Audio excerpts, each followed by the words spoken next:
We'll do it live. We're live. Yeah. So not much happening in the world. We got a mock draft coming on. We got Andrew Whitworth making some comments. Nick Lachey. He was in like the 8th most popular boy band of the late 90s, early 2000s. He's got some strong opinions on things too, and we're going to talk about them right after this. Your boys are ready to go. You already know. Grab a garage beer, let's flow. No filter needed, beers getting deleted. It's the Cincy Unfiltered show. Let's go. Our boys are ready to go. Our boys are ready to go.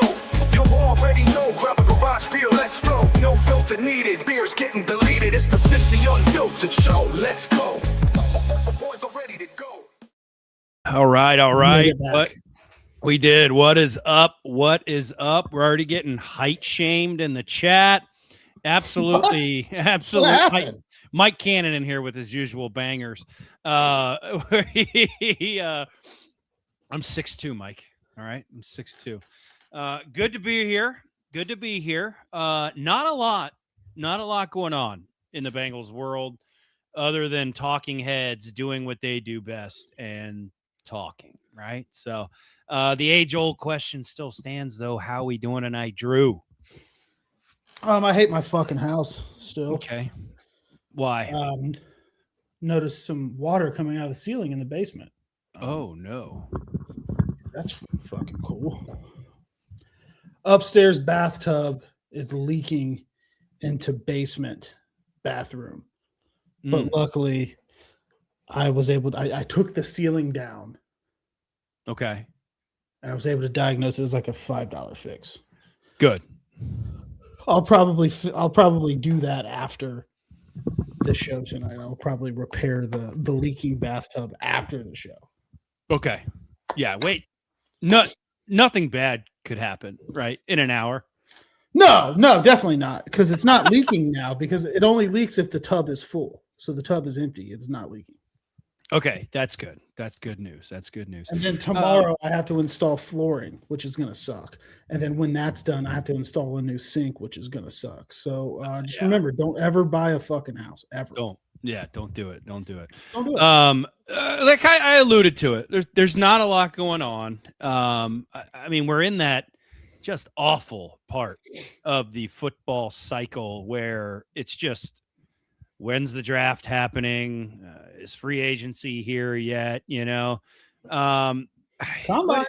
combine coming up. That's great. That's great.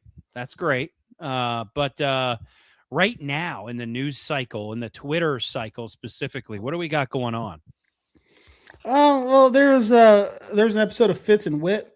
So Andrew Whitworth, Ryan Fitzpatrick, obviously 2 former Bengals.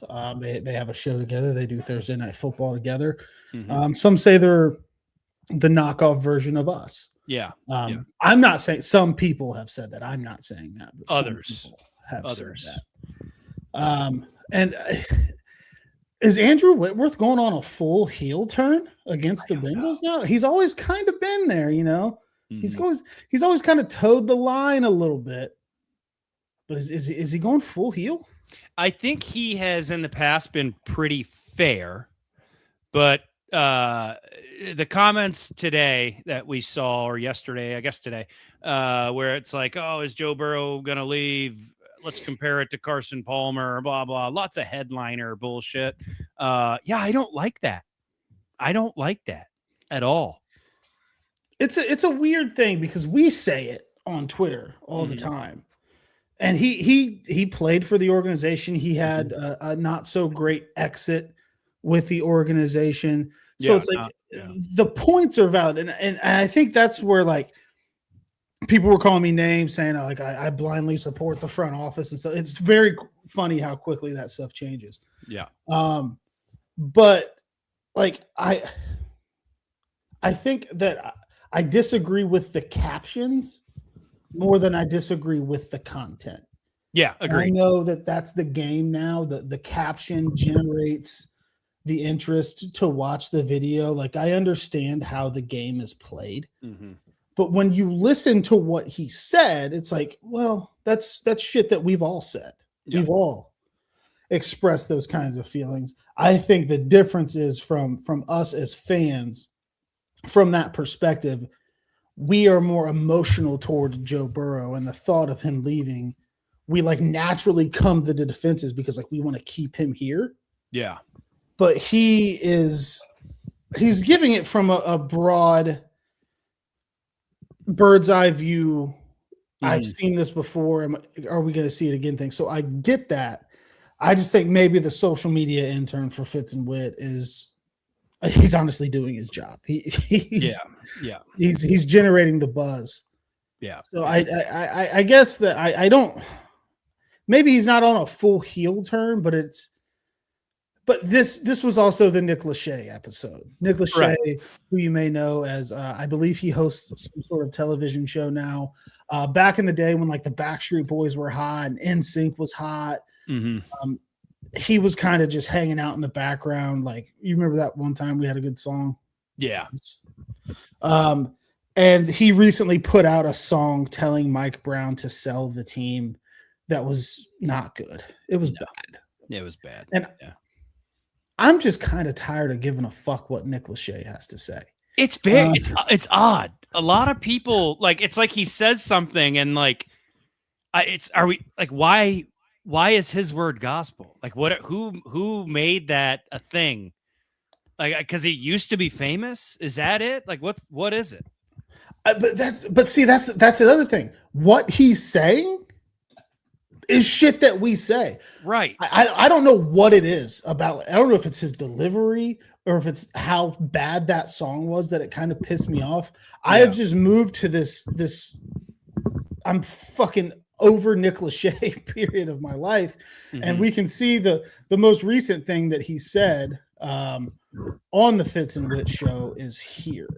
And to say to the city of Cincinnati, you know what? No, we're fine.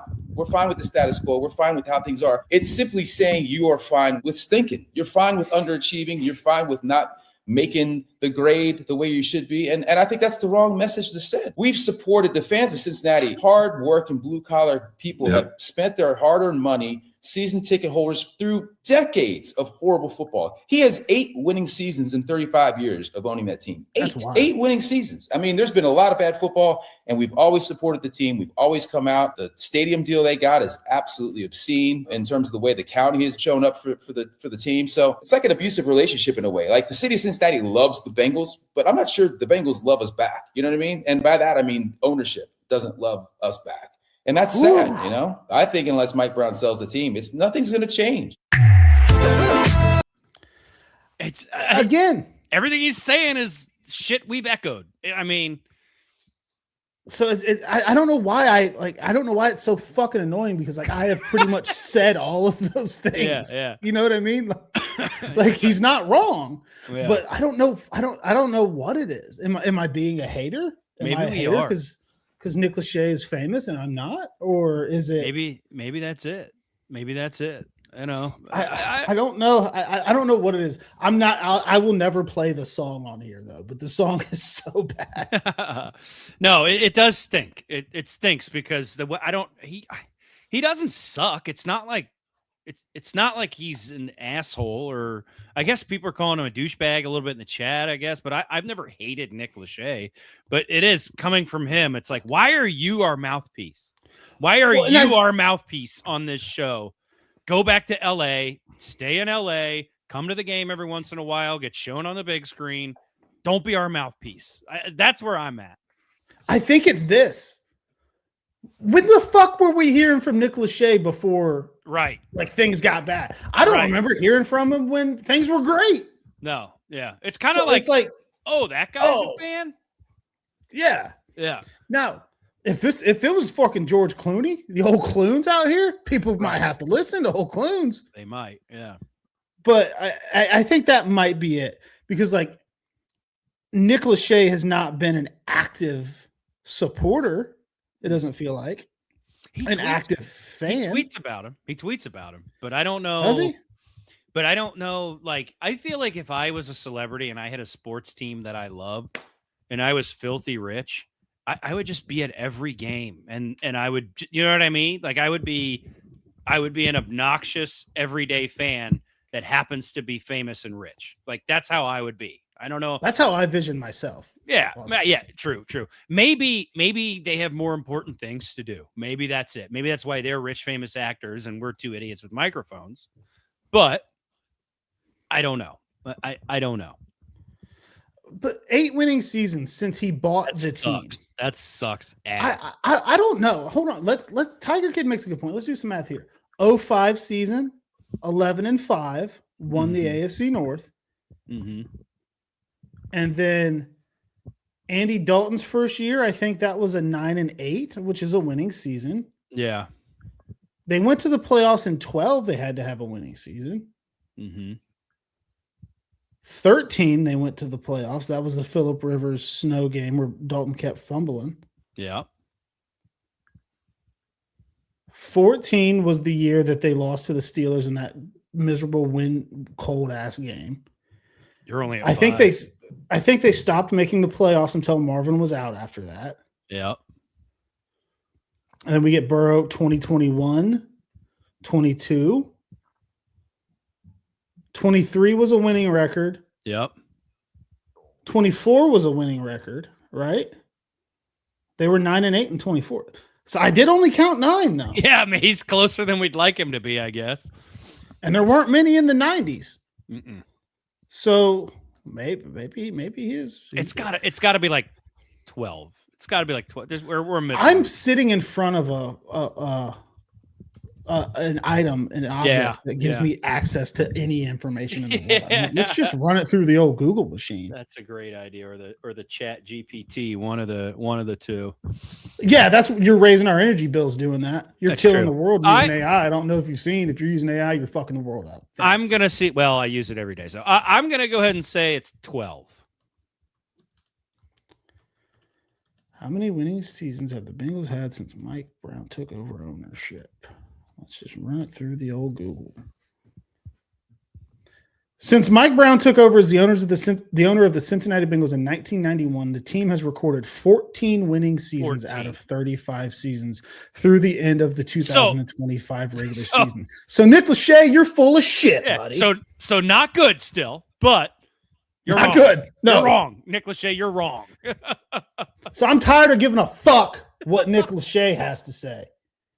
Because he was off by 6 seasons. Where were you for those 6 seasons? Were you in your gated fucking mansion out there? Again, were you filming your TV show with Jessica? Huh? Yeah. Was he with Jessica Simpson? Yeah, right? I don't fucking know. Chat, double check me on that. I'm pretty sure they had a show together. They were like the original Kardashians, weren't they? I thought that was her and Tony Romo. No. Tony Romo dated Nick Lachey was... They were married. Jessica Simpson got passed around. Yeah. Vic says yes. They were married. They have like kids and stuff, right? This is Cincinnati related, folks. So chill. No, well, she was definitely Tony Romo was definitely hitting it too. He was married to Simpson, Jessica Simpson. She looks bad now. Okay. Well, I don't care because she looked good back then. So they did not have a kid though. Okay. They had a TV show. I didn't know that, but okay. I think they were like the original Kardashians now. Who is Vanessa? Married to Vanessa, and they have kids. But so where were you for those 6 seasons of winning football, Nick? Right. Were you behind the gate in your mansion? Were you out there rubbing necks with the elites? Were you? I'm not going to say that. The climate that we're in right now it's not the right place for me to say that joke. Again, nothing Nick Lachey. Hey, Chop, what's up, buddy? Love when you guys tune in when you're busy. That's really freaking cool, Pork Chop. Love seeing you here, buddy. Thanks. I love when people prioritize us over their job, even just for a minute. Right. Absolutely. 100%. I like that a lot. Yeah. So what else was said on that show, right? I don't know if you have other clips. I don't want to put you on blast there. Okay. But there was a lot of talk. There was Nick Lachey, but Whit and fucking Fitz talked about it as well. Yeah, Whit did a little bit more of what should the Bengals do type thing, and this isn't anything bad or haterish or anything like that. He just had some ideas. Did Tiger Kid get what you were about to say and you chose not to say it? You don't have to put it on the Yes. screen. Yes. Yes, that's exactly where my brain was going. I was like, I gotta stop. I love how predictable we are. I guess our chat knows this because he nailed that. That's Yeah, what I very- thought you very were about to much say as well. So, all right, continue. Whit and Fitz talked about the Bengals. Yeah, Whit and Fitz. So Whit kind of goes into a play on what he thinks the Bengals should do to try to get things right as they head into this offseason. Bengals need some work. If you're the GM, what positions are you targeting Like the Cincy to hat. be able to get this roster to where it needs to be? Well, I think this is a pretty easy one. Defense would be a great place to start. If I'm sitting there going, what do we got to do? We can't miss. This is the most critical year in this era under Joe Burrow, in my opinion, of Say it evaluation every year. from that position on in the draft and free agency. How do we add the defensive weapons to take us over? And so if you think back to the beginning of this Joe Burrow run when they got Joe Fitz, don't forget that they got Trey Hendrickson. That's how they got him in free agency. They brought him in, Trey Waynes. They brought in a couple of veteran guys who came about to the Cincinnati Bengals team and brought in a little bit of stability, a little bit of some guys that had been places and won. They were kind of pros, and then they matched them with all this young talent. And I think they need an injection like that this offseason. Is it going after a guy like a Demario Davis to see if he's available? If it's trading for Max Crosby and something that could be, really needing picks and obviously that'd be a lot of capital trying to figure out how to get that worked out. But that would be the young guy, tone setter, the example for your defense every single day. You got some D linemen there that are young guys who you want to play better. Put one of the hardest playing, best guys that any young D lineman could follow in the world and Max Crosby around them. Pay him the money, spend the draft pick, the 10th pick, send it if you have to. Put the example in the room. So to me, my biggest prediction, Fitz, go get Max Crosby at all costs. Yeah. Been pounding the table for that one. Send 10. Send whatever. Don't care. Go get it. That would be an incredible addition. I mean, he said it best there. Like, you got a bunch of young guys in the room right now, right? But nobody is the leader, and everybody's doing their own thing. It just feels like, well, is that guy going to pan out? Is this guy going to pan out? What's happening? I don't know. If you go and get a guy like Max Crosby, you've immediately got a tone setter. You've immediately got a leader in the locker room. You've immediately got a guy that the young guys can look up to and learn from. Go, fuck them picks, spend that money. How many picks, though? I don't know. 10 and a couple more. They're talking about wanting more for Max than Micah. Are they saying that, or is Twitter saying that?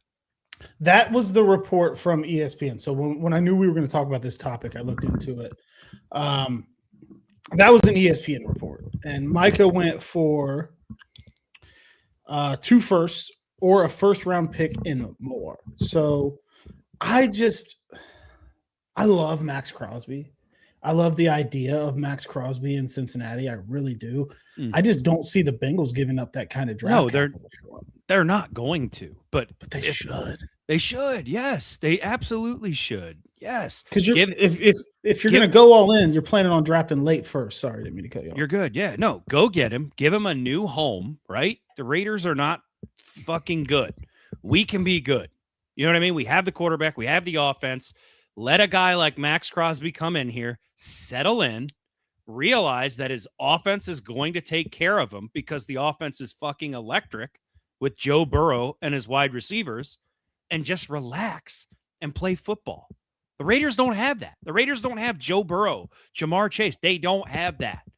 So he could come here and just relax and play the game he loves and teach these young guys that need a little bit of guidance and go have fun. I love the idea. I love the idea of it. Ryan does not. That's fine. He says he's been worse in pass rush than free agent Odafe Owe has gotten worse 2 years around, would cost picks. But you're not factoring in the cool tattoos all the way up the neck. I think what that's going to look sweet. You're right. What people truly aren't factoring is he will have an offense on the other side of the ball that can take care of business. So he's not going to everything's not going to be on him. You know what I mean? He can come in and relax and have fun and play football like he loves to do. That's why I think a new setting for a guy like that with that level of talent would be unfreaking real. Also, Now- he gets double teamed every play. So it's like, what do you know? Like, And Tiger Kid makes a good point. Like, he doesn't see Crosby going for as much as Micah did. Crosby's 28. And they may want that, but they may not get that. That may not be what the market materializes to when they start taking the phone calls. And as we know, this shit is either A, already started, or B, will be starting in 2 weeks, a week at the combine. Like, it's gonna happen. We just don't do this. We don't go out and get a guy like that. That's just not something the Bengals do. So it's like, it's this awesome thing to talk about, envision, like, holy shit, I'm making these edits. Imagine him in stripes. Like, it's just, The edits are nice. That is never going to be our reality. You know, we're never going to go out and trade for a guy like that.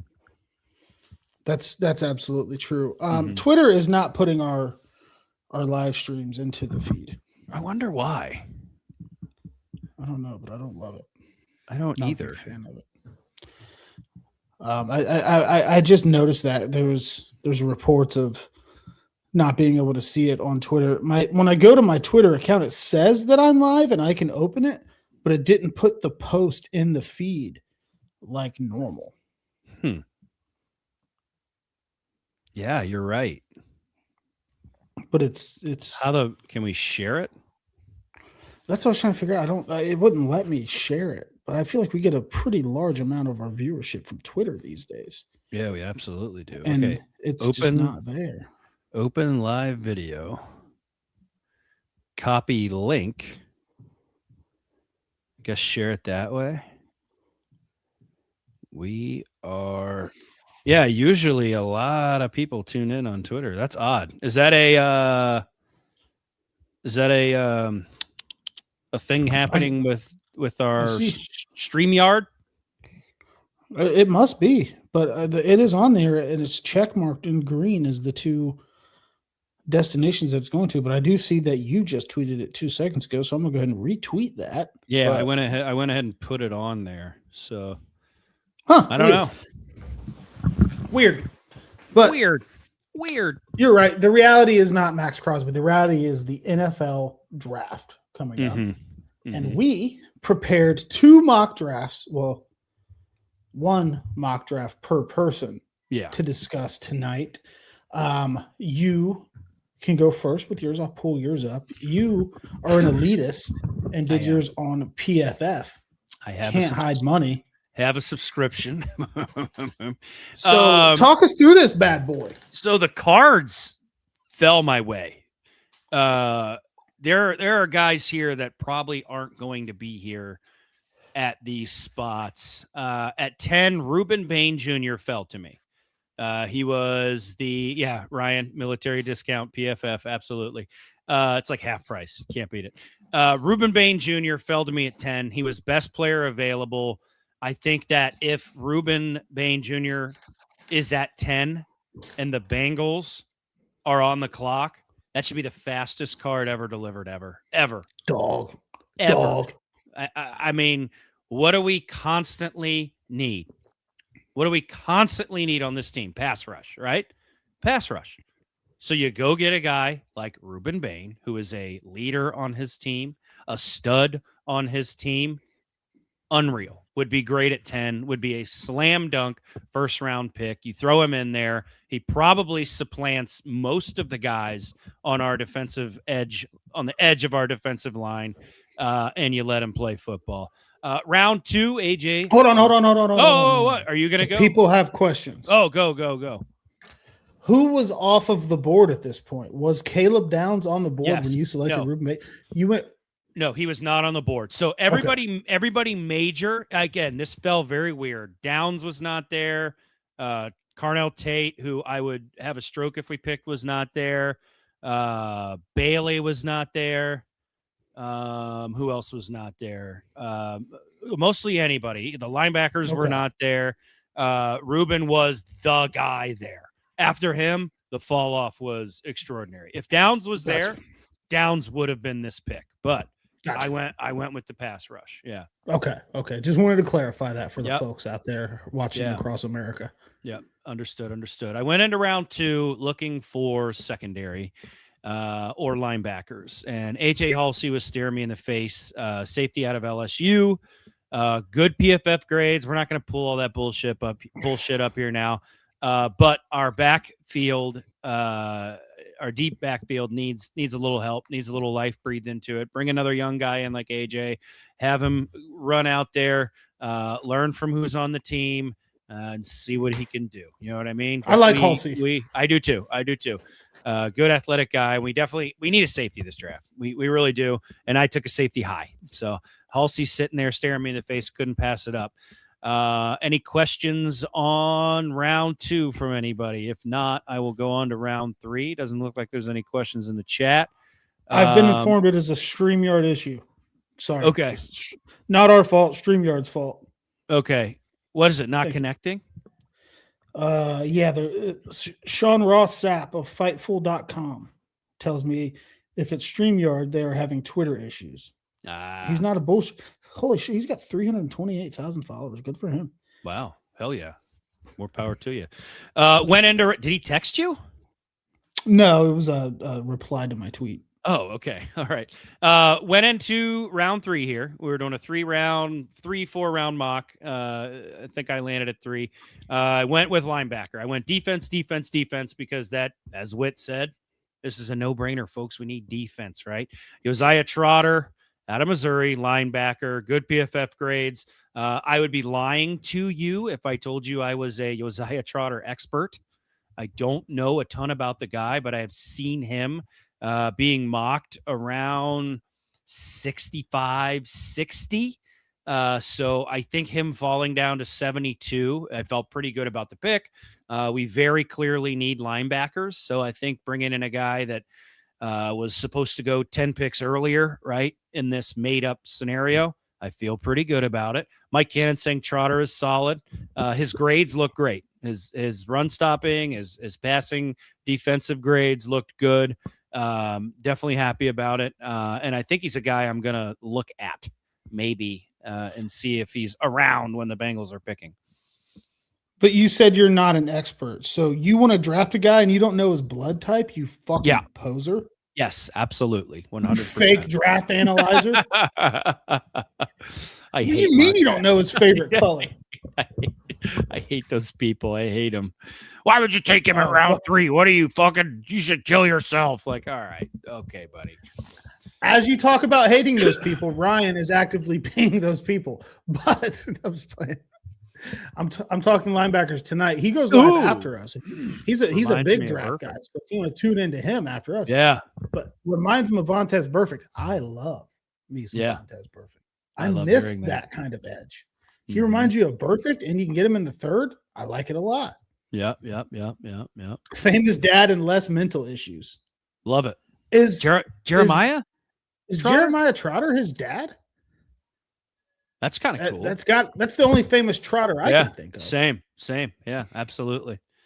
Yeah. If Trotter reminds you of Burfict, then I'm definitely going to put him on my list. Yep, Jeremiah Trotter. Wow, that's cool. That's pretty cool. Yeah. That's my 3 rounds. I think I hit with players that would fill needs on this team. Very rarely does PFF give me good grades on mock drafts. So for me to come out with a 3-round A, I feel pretty good about it because I think PFF, the people that program it and stuff are like the elitist media type. So I think that as you make your picks, they actively judge you. So yeah. I like when you put out just like a fucking wild mock draft where you were like intentionally like, I'm going to see how fucking crazy I can make this. And you post it. And people are like, that's so fucking unrealistic, dude. Yeah. What do you even think? It's like, dude, he's got 9 trades. Yeah. Obviously, he's fucking around. People get in their feelings about mock drafts. I hate it. I'll put up there like, hey, this is nuts. Look how the board fell. This will never happen. And people are like, why would you do that? And I'm like, because it was there. It's a made up scenario. We're in La La Land. Shut the fuck up. Like, it's Wednesday afternoon and I'm dicking off when I'm supposed to be working. Leave me alone. I did it. I did it last year. Ugh. I posted a mock draft where I selected nothing but Michigan players as like a clear joke about this Bengals Michigan thing. I'm a Michigan fan, and I had people were like, "Why the fuck would like?" Please tell me you didn't see that and didn't think that there was there's some sort of gimmick going on here. Yeah. Draft Twitter is a wild place. Oh, they're all if the guys that don't like Ryan Sparks, those guys that analyze and have fun and good berries, those guys, very fun. But the average guy out there, like on Twitter, yelling at people over their mock drafts, get a life. Get a life. Yeah, it's like fucking relax. Yeah. Now, I did my mock draft. I use Pro Football Network. I've always liked their mock draft simulator. It's always seemed relatively realistic. I don't mess with the sliders or anything. And I did some trading, and I came away with 4 players in 3 rounds. Okay, now love it. I'm going to walk you through how I did it. So I'm on the clock at 10. I see Caleb Downs gone. I see Ruben Bain gone. I do see Kendrick Falk on the board. I do not want anything to do with Kendrick Falk. I don't. So I get a trade request from the New York Football Jets offering me pick 16 and pick 44 for the 10th overall pick. And the guys I'm in love with at 10 are already gone. This one had Caleb Downs going to the Giants. That's the guy that I had my eye on. Now I could have done what I do in my free time and restarted and just reran it until Downs was there, because I do that on my free time. But I chose to honor the spirit of the mock draft for this, because I'm bringing this product to millions of people that are watching this. Millions. Yeah. So I go ahead and I pull the trigger on that trade. I go from 10 to 16. I pick up 44. I draft Sonny Styles, linebacker out of Ohio State University. That's great. At 16. I didn't say a certain word in front of Ohio State University, but I did draft him because I have to take off my maize and blue goggles. If there's a guy that can help the Bengals, I'm taking him. Now, is this realistic for the Bengals? Probably not. They probably believe in Barrett Carter and Demetrius Knight and all that. But I'm taking Sonny Styles because I think he brings juice to that linebacker room that they desperately need. Peter Woods was still on the board. I don't remember if David Bailey was. But Peter Woods was definitely there. I'm not sold on Peter Woods. I like the Styles pick at 16. I really like the Styles pick. And I pick up an extra pick. I've admittedly taken Styles at 10. Yeah, and he's there at 16, and I pick up the other pick, and that's when I go D'Angelo Pons at 41. Yeah. Hello to your new Mike Hilton. Yep, absolutely. Presuming they get a deal done with DJ Turner, Dax Hill. You got Dax, you got DJ, and you got Pons in the slot. You got an all Big Ten cornerback room. But he's Mike Hilton to me. He's new school Mike Hilton with more speed and athleticism than the Mike Hilton we had. And I really like that pick. Same. And the decision to trade down there felt pretty easy to me because I'm picking up another premium pick that I can use to address it, because they need swings on this defense too. Mike Hilton with elite coverage skills, maybe the best coverage technique in the draft. You love that. Wow, yeah. You love that. But he'll also stick his head in there, play the run a little bit. He can do that Hilton off the edge, tip Tannehill's ball up and then pick it off type thing. Big D'Angelo Pons guy. When I saw him there, I didn't trust him to be there at 44, so I took him at 41. But now we have common ground here. 44, AJ Halsey. I love it. Safety, LSU. Rangy guy, can play in the box. 10 career interceptions. That's good ball skills. I like that guy a lot. And now we do need some edge help here still. This is obviously not knowing how free agency goes, if they do sign a free agent guy or something coming in. But in my mind, they did not. So I go LT Overton, the edge from Alabama. Not with your Ruben Baines, not with your David Baileys, not with, the top tier edge rusher guy, but I think a solid guy that could come in and join a rotation. Thinking about the fact that Joseph Osai is set to be a free agent this year, because it was Murphy and Osai for most of the year while Trey was out and Stewart was out. And 6'5", 285. Bengals love that size on a defensive end. It's right in the Bengals' physical defensive end profile. That's actually a point I was leading to close that with. That's a So- huge human being. That's a large, Massive guy. So assuming all of the top edge guys are gone, you got Shamar Stewart, who they're not just going to give up on the guy. He's going to see snaps. Miles Murphy came on last year. He's going to see snaps. You can get Overton in a rotation with him. I've said it 1,000 times on this show. I'll say it 1,000 more. I love a pass rush rotation. I love fresh legs. So that's how I close it out. So I flip 10 to 16, pick up an extra pick. I come away out of the third round with 4 players, 4 defensive players, 4 guys that I think can make an impact year one. Yeah, I think this is a home run. I really like and respect your discipline to trade back there and not just grab someone at 10. I think it worked out into to your advantage here in the draft, being able to pick up Pons and Halsey like that. I would be ecstatic with this. I think this is a big brain move to trade back and get 4 for 3. I love that. I like it better than mine. I got that's Bane, what most people, and I like it better than mine. That's what most people know me for, is my big brain. Yep. Smart guy. But it was just I don't know. I didn't love anybody sitting there when I'm on the board at 10. And what the Bengals have done in the past is, hey, we're going to draft a center. We're getting Frank Ragnow this draft. It's happening. Oh shit, Detroit just took him. Fuck, Billy Price. No, let's not do that. Let's take a breath. Let's use the clock that we have on the draft night, the draft clock. Let's answer the phone. Let's take some options. So that's the way that I did it, and that's what I came away with. So I respect it. Could be an expensive free agent class in 4 years, but I don't know why you're going to call him brown sugar, but go for it. I respect your ability to do that. Must be a handsome guy or something. I like Mike Cannon's throwback to Employee 96. That is Overton is about the same size as Employee 96. Yeah, absolutely. Does he still have that restaurant, the Honey Restaurant, or is that gone? That's probably gone. That's probably gone. Yeah. Restaurant industry just got steamrolled by COVID. Yeah, smoked it. Will the faster draft clock be an issue? Probably for some teams. I think if a team is going to fuck that up, it's going to be Cleveland or Cincinnati. I'm going to go ahead and say that right now. So we'll see. I need a round 4 wide receiver to play slot and wear number 3. I respect that. We thought we had one, but the slots were calling, Ryan. The slots were calling. So that literal slot machines. That motherfucker is gone. All right. They're gonna be. They cut him in the season last year. He is gone. Oh, yeah. You're right. I don't know what I was thinking. Yeah. But I think that slot receiver is something that they should target, but I think it is 4 or later.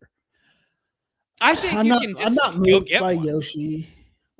Yeah, I'm not moved by Yoshi. If you can sign a cheap guy or whatever. Yeah, whoever took the picture of Jermaine Burton in the slot. What an asshole. Yeah, what a fucking loser. Speaking of John Paps, I got to talk to you about this, and I know that you weren't able to make it, but there was a group that organized a surprise diaper party for me. Pretty cool. Really cool. Over the weekend. I think that I'm going there for close friend of the program, Wedge Gordon's birthday. And no big deal. It's a surprise party. Everybody be there at 2, whatever. I pull up. They're like, hey, you here for John's party? I was like, yeah, John set it up, I think. Here's my wristband, blah, blah, blah. I walk in. He's like, hey, man, blah, blah, blah. He said something. He's like, yeah, just like I lied about this party. It's for you. And then he walks away, and I'm like, the fuck's this guy talking about? And then everybody's sitting over there. So I walk up. There's diapers on the table. There's a baby boy balloon on the table. And then we started playing Foaling, and I want to put it out there that if you are watching BJ, McKinney, and Wade, we beat the fuck out of you on the Foaling lanes. I threw darts. I threw game winners. I threw a single pin left sidearm Foaling throw game winner. McKinney was there? Yeah, he was there. Sauce was there. Sauce was in the building. Sauce's wife made a diaper cake. And it had baby oil on it. And I was like, whoa, what are we doing here? Hell yeah. Love it. Yeah, there's a little baby oil on there. I said, wait a minute. Is this a Diddy party? Hold on. Am I at a Diddy party right now? Yeah, they had been planning that for a while. I was bummed. I was bummed I wasn't able to make it. I had a good reason. Good reason. Tell us about him. But my son is a state champion wrestler now. He was at the state finals this weekend on Sunday. Not to detract from you talking about the wonderful party, but this is why I wasn't there. We celebrate champions on this show. We do. This is his first year wrestling. He went ahead and the tournament before he wrestled. He beat 3 opponents in a row, which earned him a first round bye in the finals. So he took the first round bye, wrestled his second opponent, beat him 12-7, and then went into the championship match. And he beat his opponent 12-0. And in wrestling, points like that are absolutely absurd. He absolutely controlled the mat and earned himself in his first year of wrestling a little state championship for his youth program. So we'll Love see. to see it. Hell yeah. Love to see it. Yeah. I was hoping it was like in the morning and I was going to be able to go and then get down there to the Falling Warehouse, but it took all fucking day. So, but I'm glad you called me. I was like, you knew about this too, motherfucker? Yeah. Well, I was talking to, God damn it. I was talking to him on the phone and I was like, I'm going to call him, but I won't call him until after 2:00 when he gets there. Cause I wanted to call you and like do the whole congratulations thing. And then, but I'm glad the party all worked out. And I'm glad that everybody was able to get there. Now that I've shared this, my phone is fucking flying off the fucking hook here. But I was talking to Kay Breezy on the phone. And he was like, yeah, call him, but don't call him till after 2:00 when he gets there. And it was pretty cool. Pretty damn cool. If we're celebrating championships, let me bring down my trophy too. Are you bringing in the Super Bowl trophy? No, that's right here. I don't know if you guys know this, but Drew's also a champion. Yeah. I'm a foaling champion too. Wiped Wade and BJ off the floor 3-1. 3-1. Boom, boom, boom. I love it. I locked the door and she unlocked it. Does University of Michigan have a good wrestling team? I don't know. They have a solid wrestling team. Yeah, they do. They do. Cool. Yeah. She wants me to show her chili trophy. She won a chili cook-off? She did not win a chili cook-off. What is this then? This was purchased for her. Why did she want to share it? Don't play with me. She wanted to show her trophy. Oh, good job, Vic. Good job, Victoria. Good job. She makes good chili, though, I will say. Good. Yes, diehard Cincy Penn State is a elite wrestling program. Yeah, this is the real one. It is 100%. So it was a good time, but John Paps gave me a onesie. Oh, elite onesie. And I put it on Twitter, so a lot of people have probably seen it. It's in his closet. I should have brought it down for the show. That's a miss on my part. Mm-hmm. But it is a onesie with a copy of the Drew Sample anytime touchdown bet that hit and paid me $1,400. That's incredible. I need to go back and that's incredible. It does have the score of the Bengals losing 48-10 on it also. Yeah. But we both won about $1,500 that game. And I also he tailed me on it. I tailed you on that, and then I did a second bet that was Drew Sample, Mitchell Tinsley. And, we both did it. Yes, you did too. Tinsley was in, and I was like the first guy to bet it on the app, and it was like $50 to win like $40,000. So if Tinsley had scored on that drive when they had him in, I would have won $40,000. But I think we both won like $1,500 off the Drew Sample touchdown. Yeah, that was the only thing that stopped me from starting a pistol that day was that bet hitting. Yeah, and we did it on the BetJack app, Ohio Sportsbook, in case you guys are looking for a good sportsbook, Yeah, that was funny. There's also a onesie that says I'm not milk drunk, I'm tit faced. I like that a lot. So many diapers, dude. Diapers everywhere. I'm not buying diapers till 2028. Oh yeah, when you have the kid, it's unreal. I don't even want to look at my bet slips from last year because I can tell you it was not good. Yeah, I didn't end the year up. I know that. Yeah, lost. You can look it up, but I don't feel like it. You can customize it. I won some good money on Formula One racing. There's a $240 win for the Bengals. Where the hell's my bet slip for this Drew Sample? Okay. Drew Sample anytime touchdown, $50 to win, $1,450. Yep. Gotta love it. That happened. That bet started. A lot of people bet it that day, just like fucking around with us. Like, oh, I'll tail it, and like a lot of people are like, oh, holy shit. Yeah. But yeah, if I'm looking at mine, I won my last Bengals parlay of the year against the Browns. I love that. Jamar Chase anytime touchdown, 50 yards receiving, 200 passing yards by Joe Burrow, and a touchdown by Chase Brown. I did win that. Drew Sample bet did not hit that day, did not hit against the Ravens. I bet that Sample Tinsley bet at plus 80,000. Yeah, dude. I think I would have won like 30 grand or something. We moved the line on that. Do you remember that? Like we did. We moved the betting line on it. Yes. Oh.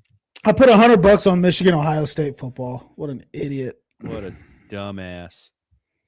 Lots of red bet slips in here. Not as much green as you'd like to see. Holy shit. Yeah, most of mine are red, dude. I like to throw together these dumbass parlays, and I'm like, that could happen. That could probably happen. I made the Drew Sample Mitch Tinsley bet. It was plus 100,000 when I laid the bet. Plus 100,000. I made it on September 20th at 5:59 p.m. at plus 100,000 odds. When did I bet it twice. Did you really? Yeah. I was trying to win like 100 G's, dude. I was all in. I put it September 21st at 1 p.m. Yep. Fuck, that would have been great. 40 grand just for betting. I bet it 3 times. Why? I put $20 on it at plus 80,000. Yeah. I put $5 on it at plus 100,000, and then another $500 on it, $5 on it at a plus 100,000 within like 2 minutes of each other. I was trying to fucking retire, dude. Yeah, you were. That's amazing. That Sample onesie's clutch because everyone's gonna know he comes from a betting family. The 48-10 Bengals score on there is rough. I'm gonna have to explain that to him. Like, hey, yeah, look, that is rough. This is your life now. It shows. Where does it show the score? I don't see that. I think it doesn't show it on here anymore. He probably got it off my Twitter when I screenshotted it like right after it happened. Yeah. Actually, you may be able to see. The game was still occurring when this screenshot was captured because it says live Q4 in the bet slip. There you go. So I screenshotted it immediately after it hit and printed it. And he told me, he was like, I don't know how to do Photoshop. I don't know how to do any of that shit. And it took me forever to make it. And I was like, dude, I think I'm going to put it on him the day he's born. Yeah. Like wipe him off. Yep. Put him in this. Yep. Your wife has been on a scratch-off kick, make me stop at gas stations, but she wanted $2 to get more. So we went to dinner, and I pulled out $20 worth of pull tabs. Yeah. And I hit for 25, and I was like, that means I'm getting 25 more. She's like, don't do that. Yeah. Because, dude, like, when I go to the casino, they're addictive. When I'm at the casino, I'm winning big or I'm losing big. Yeah. There's no in between. When my wife goes, she's like, oh my God, I won $30. I'm done. I'm like, what do you mean you're done? Yeah. I can't tell you how many times I've sat at the casino waiting for midnight to hit so I could get more money out after hitting my daily ATM limit. I used to have a problem. That's an addiction. Yeah, it used to be actually bad. Damn. I once won $1,200. Mm-hmm. And lost it before I left. Ugh. I once won $2,300, left, and then went to the one in Cincinnati that night, and I was down $2,000 on like a weeknight. Oh no! And I started playing a $100 a spin slot machine. Wow! And I hit it for $4,000. and then was like, I gotta get the fuck out of here. Right? Like, so you were stopped at the roulette table. Yeah. So I stopped at the roulette table and lost like $800 on the way out, and then I went home. So I was still up. But I used to be. Yeah. I think maybe I should have called the hotline. I can't do casinos, man, because I'm the same way. I'll be like, no, I'm pretty sure I'm gonna hit soon. Like I'm due. I'm due. I gotta get that 500 back, dude. Yes, yeah. Oh my God. But that was before I had like kids and like real bills and shit that I had to worry about. Now that I do still gamble, but it's just much more responsibly. The word degenerate does come to mind. Some would say degenerate, but I used to go to the one in Dayton every Friday. The Racino? Yeah. And once a month, I would win like $1,000 on the same machine once a month. Really? And then I met my wife and all my fucking luck went away. I think it's her fault. Yeah, I agree. That's the only logical conclusion. Yeah, I agree. I totally agree. But she did shit at our honeymoon. We're just bullshitting. I know it's February. But at our honeymoon, she's playing like, I'm like, all right, I'm going to go to the game that's like $5 a spin, you know, like we're going to hit big or we're going to lose big. She's playing like fucking 40 cents a spin. Do. And I'm like, what the fuck are we doing? What are we doing? And she'll win a little bit and she'll pull the slip out and put in a bill. We got to check out of the hotel. We stayed at the Golden Nugget in Vegas. So we got to check out of the hotel. She's got like fucking $600 worth of fucking cash out. So I'm like, where the fuck did that come from? She would hit small amounts. She left with the money. There you go. We're almost at the hour mark. And I cut him off. Oh, I was not yet. I will in a minute, though. I will. She left with $800. I can't. When I was like 17, I went to or 18, I guess. I don't know. 18, I went to a casino in Canada and I put money in, and I pulled the thing, slot machine, and it went bing, bing, bing, bing, and I hit, and a woman behind me was like, "Oh, what did you bet?" And I bet the minimum. And had I bet the maximum, I would have won like 15 grand or something. I knew it was something stupid. It wouldn't have hit. No, it did hit, but it would not have hit had I bet maximum. I think it hit because I hit minimum. They would have screwed me had I bet maximum. But she was like, "Why did you do that?" And I was like, "It's my first time. I don't know what I'm doing. Like, I'm new here. Yes. Yeah, we went to Vegas the day after our wedding, but we left our wedding reception and I had $10,000 in cash in my pocket from like gifts and shit. Yeah. And we had to fly out the next morning and I was like, listen, we have got to stop and deposit this money before I get on a plane to Vegas. We have to leave some of this money here. Yeah. You cannot send me to Vegas. We got off of the fucking plane, picked up our luggage. I saw a Wheel of Fortune slot machine in the fucking airport and I was there. I've only been to Vegas for work once, and I could not go. I would just leave. I'd be homeless. I would not be able to get home. It would be a mess. It would be a total mess. I have to be supervised. Absolutely. Speaking of casinos, Jermaine Burton, I don't know. All right, well, we're bullshitting. I'll go ahead and say the line. We're almost at that hour mark tonight. We talked a little bit of Andrew Whitworth, Ryan Fitzpatrick, Nick Lachey, they're talking about our football team, so we're going to talk about them. They're saying the things that we all say every day, but it comes from us, the fans, and it just fucking means more coming from us. So don't try to be the mouthpiece for our organization just because you're a celebrity. Or sorry, don't try to be the mouthpiece for our fan base just because you're a celebrity. Let us bitch. Then we went into some mock drafts. I did 3 rounds. Ruben Bain, Halsey, can't remember who I took with my third pick, linebacker. Trotter, Jeremiah's son. I like my draft, but I like Drew's draft even better. He had the discipline at 10 to trade back when nobody was available, and he had some solid picks. Outside of that, yes, absolutely. Outside of that, it's February. Nothing's happening. Somebody get a speeding ticket, a DUI, do something, please. Let's light this news cycle on fire and give us something to talk about.